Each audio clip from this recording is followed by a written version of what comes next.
Maggi noodles India में एक iconic brand है।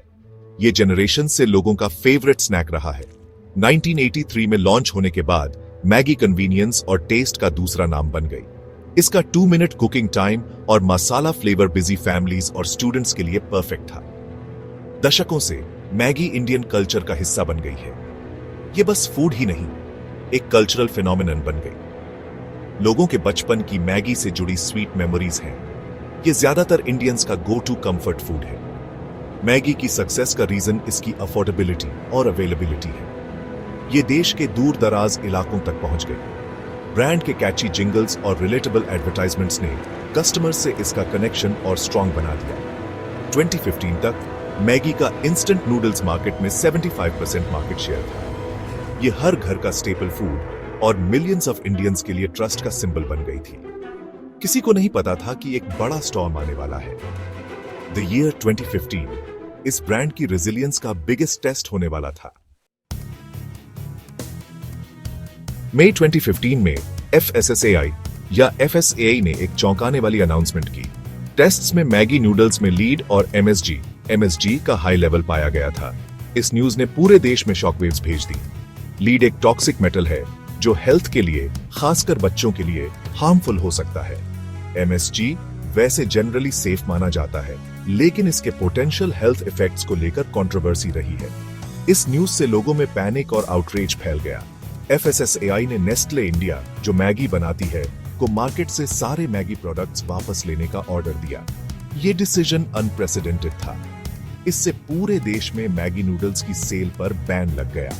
एक ट्रस्टेड ब्रांड अचानक एक बड़े फूड सेफ्टी स्कैंडल के सेंटर में आ गया। सुपरमार्केट्स ने मैगी को शेल्फ्स से हटा दिया। लोगों को घर में रखे मैगी प्रोडक्ट्स फेंक देने को कहा गया। ये क्राइसिस हेडलाइंस और सोशल मीडिया पर छा गया। इंडिया में मैगी का फ्यूचर ब्लीक लग रहा था। बेन का नेस्ले इंडिया पर इमीडिएट और सिवियर इंपैक्ट पड़ा। कंपनी को हेवी फाइनेंशियल लॉसेस हुए। एनालिस्ट्स का एस्टिमेट है कि मिलियंस ऑफ मैगी पैकेट्स को रिकॉल और डिस्ट्रॉय करने में नेस्ले इंडिया को हंड्रेड्स ऑफ करोड़्स का लॉस हुआ। इस बैन ने नेस्ले की रेप्यूटेशन को भी ठेस पहुंचाई। कंपनी हमेशा क्वालिटी और सेफ्टी के लिए जानी जाती थी। इसके फ्लैगशिप प्रोडक्ट में लीड और MSG के एलिगेशंस ने कंज्यूमर ट्रस्ट को हिलाकर रख दिया। नेस्ले इंडिया को कंज्यूमर्स, गवर्नमेंट ऑफिशियल्स और मीडिया से बहुत क्रिटिसिज्म झेलनी पड़ी। सोशल मीडिया पर ब्रांड के प्रति नेगेटिविटी फैल गई। कंज्यूमर्स को एक ऐसे ब्रांड से बिट्रेयल महसूस हुआ जिस पर वो डेकेड से ट्रस्ट करते आए थे। इस क्राइसिस का इंडियन फूड प्रोसेसिंग इंडस्ट्री पर भी रिपल इफेक्ट पड़ा। इसने फूड सेफ्टी स्टैंडर्ड्स और रेगुलेटरी ओवरसाइट पर क्वेश्चंस खड़े कर दिए। मैगी बैन इंडस्ट्री के लिए एक डिफाइनिंग मोमेंट बन गया। इसने ट्रांसपेरेंसी और अकाउंटेबिलिटी की इंपॉर्टेंस को हाईलाइट किया। इस अनप्रेसिडेंटेड क्राइसिस का सामना करते हुए नेस्ले इंडिया को पता था कि अपनी रेप्यूटेशन बचाने और कंज्यूमर ट्रस्ट वापस पाने के लिए उसे क्विकली और डिसाइसिवली एक्शन लेना होगा। कंपनी ने इस क्राइसिस से निपटने के लिए 3-pronged स्ट्रेटजी अपनाई। एक स्ट्रॉन्ग लीगल और साइंटिफिक रिस्पॉन्स, एक ट्रांसपेरेंट कम्युनिकेशन अप्रोच और एक ब्रांड रीइन्वेंशन स्ट्रेटजी। सबसे पहले नेस्ले इंडिया ने कोर्ट में बेन को चैलेंज किया। कंपनी ने आर्ग्यू किया कि FSSAI के टेस्टिंग मेथड्स फ्लॉड थे। उन्होंने कहा कि उनके प्रोडक्ट्स सेफ हैं। नेस्ले इंडिया ने अपने क्लेम्स को सपोर्ट करने के लिए इंडिपेंडेंट लैबोरेटरीज से अपनी टेस्ट रिजल्ट्स सबमिट की। दूसरे, नेस्ले इंडिया ने क्राइसिस के दौरान क्लियर और ट्रांसपेरेंट कम्युनिकेशन की इंपॉर्टेंस को समझा। कंपनी ने कंज्यूमर कंसर्न्स को एड्रेस करने के लिए एक massive public relations campaign launch की। उन्होंने ट्रेडिशनल मीडिया, सोशल मीडिया और अपनी वेबसाइट के थ्रू अपडेट्स और इंफॉर्मेशन शेयर की। तीसरे, नेस्ले इंडिया ने मैगी ब्रांड को रीइन्वेंट करने की जरूरत को पहचाना। कंपनी को पता था कि सिर्फ कोर्ट में अपनी इनोसेंस प्रूव करना काफी नहीं होगा कंज्यूमर ट्रस्ट वापस पाने के लिए। उन्हें इमीडिएट क्राइसिस को एड्रेस करने के बियॉन्ड जाकर कंज्यूमर्स के साथ लॉस्ट इमोशनल कनेक्शन को रीबिल्ड करना था।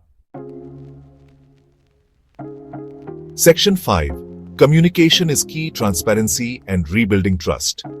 ट्रांसपेरेंसी नेस्ले इंडिया की कम्युनिकेशन स्ट्रेटजी का सबसे इंपॉर्टेंट पार्ट बन गया। कंपनी ने प्रोएक्टिवली मीडिया और पब्लिक से एंगेज किया। उन्होंने कंसर्न्स को एड्रेस किया और सिचुएशन पर रेगुलर अपडेट्स दिए। नेस्ले इंडिया ने क्राइसिस के बारे में इंफॉर्मेशन शेयर करने के लिए एक डेडिकेटेड वेबसाइट भी लॉन्च की। उस टाइम के कंपनी के मैनेजिंग डायरेक्टर इटियन बेने ने कम्युनिकेशन एफर्ट्स में क्रूशल रोल प्ले किया। उन्होंने डायरेक्टली मीडिया और पब्लिक को एड्रेस किया। उन्होंने अपनी डिसअपॉइंटमेंट एक्सप्रेस की और कंज्यूमर्स को अश्योर किया कि नेस्ले इस इश्यू को रिजॉल्व करने के लिए कमिटेड है। नेस्ले इंडिया ने कंज्यूमर से कनेक्ट करने के लिए सोशल मीडिया का भी एक्सटेंसिवली यूज किया। कंपनी ने ट्विटर और फेसबुक जैसे प्लेटफॉर्म्स पर क्वेरीज और कंसर्न्स का रिप्लाई दिया। इस डायरेक्ट एंगेजमेंट ने रूमर्स और मिसइंफॉर्मेशन को दूर करने में हेल्प की। इससे कंज्यूमर्स को यह भी पता चला कि नेस्ले उनकी कंसर्न्स को सुन रही है। Section 6 science to the rescue, debunking the allegations. Nestle India ने साइंटिफिक एविडेंस के साथ अपनी इनोसेंस के क्लेम्स को सपोर्ट किया। कंपनी ने इंडिया और अब्रॉड की अक्रेडिटेड लैबोरेटरीज में मैगी नूडल्स के सैंपल्स टेस्टिंग के लिए भेजे। इन टेस्ट ने कंसिस्टेंटली दिखाया कि लीड और एमएसजी लेवल्स परमिसिबल लिमिट्स के अंदर थे। नेस्ले इंडिया ने FSSAI की टेस्टिंग मेथोडोलॉजी को भी चैलेंज किया। उन्होंने रेगुलेटर द्वारा फॉलो किए गए प्रोसीजर्स में इनकंसिस्टेंसीज और फ्लॉज पॉइंट आउट किए। कंपनी ने आर्ग्यू किया कि FSSAI के फाइंडिंग्स अनरिलायबल थे और उनके प्रोडक्ट्स की ट्रू नेचर को रिफ्लेक्ट नहीं करते थे। अगस्त 2015 में बॉम्बे हाई कोर्ट ने नेस्ले इंडिया के फेवर में रूल किया। कोर्ट ने मैगी नूडल्स पर से बैन हटा दिया। उन्होंने FSSAI को इंडिपेंडेंट लैबोरेटरीज में सैंपल्स रिटेस्ट करने का ऑर्डर दिया। ये लीगल विक्ट्री नेस्ले इंडिया के लिए एक टर्निंग पॉइंट थी। इसने उनके क्लेम्स को साइंटिफिक वैलिडेशन प्रोवाइड की और ब्रांड की वापसी का रास्ता साफ किया। Section 7 brand reinvention, Maggi 2.0। Legal battle लड़ते हुए नेस्ले इंडिया साथ ही साथ मैगी ब्रांड को रीइन्वेंट करने पर भी काम कर रही थी। कंपनी ने रियलाइज किया कि उन्हें प्रोसेस्ड फूड के सराउंडिंग एंजाइटीज को एड्रेस करना होगा। उन्हें कंज्यूमर्स को अपने प्रोडक्ट्स की सेफ्टी और क्वालिटी के बारे में रीअश्योर करना था। नेस्ले इंडिया ने एक नया कैंपेन लॉन्च किया जिसका नाम था मैगी कुछ अच्छा हाय। इस कैंपेन का एम ब्रांड की हेरिटेज, टेस्ट और कंज्यूमर्स के साथ इमोशनल कनेक्ट को हाईलाइट करके ट्रस्ट रिबिल्ड करना था। इसमें रियल पीपल अपनी मैगी से जुड़ी पर्सनल स्टोरीज शेयर कर रहे थे। कंपनी ने मैगी की पैकेजिंग को भी रिवैम्प किया। उन्होंने नूडल्स दिखाने के लिए एक नया ट्रांसपेरेंट डिजाइन इंट्रोड्यूस किया। इस मूव का एम ट्रांसपेरेंसी प्रमोट करना और हिडन इंग्रेडिएंट्स के बारे में कंसर्न्स को एड्रेस करना था। नेस्ले इंडिया ने मैगी में आयरन फोर्टिफाई करके इसके न्यूट्रिशनल वैल्यू पर भी जोर देना शुरू कर दिया। Section 8 the comeback, regaining trust and market share. 5 month के ब्रेक के बाद नवंबर 2015 में मैगी नूडल्स इंडियन शेल्फ्स पर वापस आ गई। इस रिटर्न को कंज्यूमर्स ने कॉशियस ऑप्टिमिज्म के साथ वेलकम किया। बहुत से लोग अपने फेवरेट स्नैक को वापस पाकर खुश थे। दूसरों को अभी भी इसकी सेफ्टी को लेकर डाउट था। नेस्ले इंडिया ने इस मिक्स्ड रिएक्शन का अंदाजा लगा लिया था। कंपनी ने ट्रस्ट रिबिल्ड करने और मार्केट शेयर वापस पाने के लिए अपनी एफर्ट्स जारी रखी। उन्होंने सेलिब्रिटीज और एवरीडे कंज्यूमर्स को दिखाते हुए एक्सटेंसिव एडवर्टाइजिंग कैंपेन्स रन की जो मैगी की सेफ्टी और टेस्ट के लिए बाउच कर रहे थे। कंपनी ने इवॉल्विंग कंज्यूमर प्रेफरेंसेस को केटर करने के लिए मैगी नूडल्स के न्यू वेरिएंट्स भी लॉन्च किए। उन्होंने आटा नूडल्स, ओट्स नूडल्स और कपा नूडल्स जैसे फ्लेवर्स इंट्रोड्यूस किए। इन इनोवेशंस ने न्यू कस्टमर्स को अट्रैक्ट करने और एग्जिस्टिंग कस्टमर्स का ट्रस्ट वापस पाने में हेल्प की। Section 9 Lessons Learned, a turning point for food safety in India. 2015 का Maggi crisis Indian food processing industry के लिए एक वाटरशेड मोमेंट था। इसने stringent food safety standards, robust regulatory oversight और ट्रांसपेरेंट कम्युनिकेशन की इंपॉर्टेंस को हाईलाइट किया। इस क्राइसिस ने कंपनीज को कंज्यूमर सेफ्टी प्रायोरिटाइज करने और ट्रस्ट रिबिल्ड करने के लिए फोर्स किया। मैगी बैन ने कंज्यूमर्स को भी एम्पावर किया। इसने उन्हें उनके राइट्स और फूड सेफ्टी की इंपॉर्टेंस के बारे में ज्यादा अवेयर बनाया।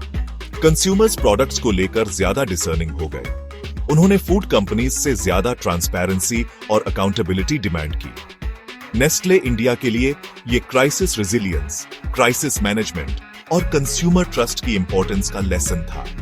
कंपनी ने सीखा कि एक स्ट्रॉन्ग ब्रांड बनाने में सालों की हार्ड वर्क और डेडिकेशन लगती है, लेकिन अगर ट्रस्ट टूट जाए तो ये ओवरनाइट डैमेज हो सकती है। मैगी की comeback story transparency, science based communication और कंज्यूमर ट्रस्ट वापस पाने पर रिलेंटलेस फोकस की पावर का एक एग्जाम्पल है।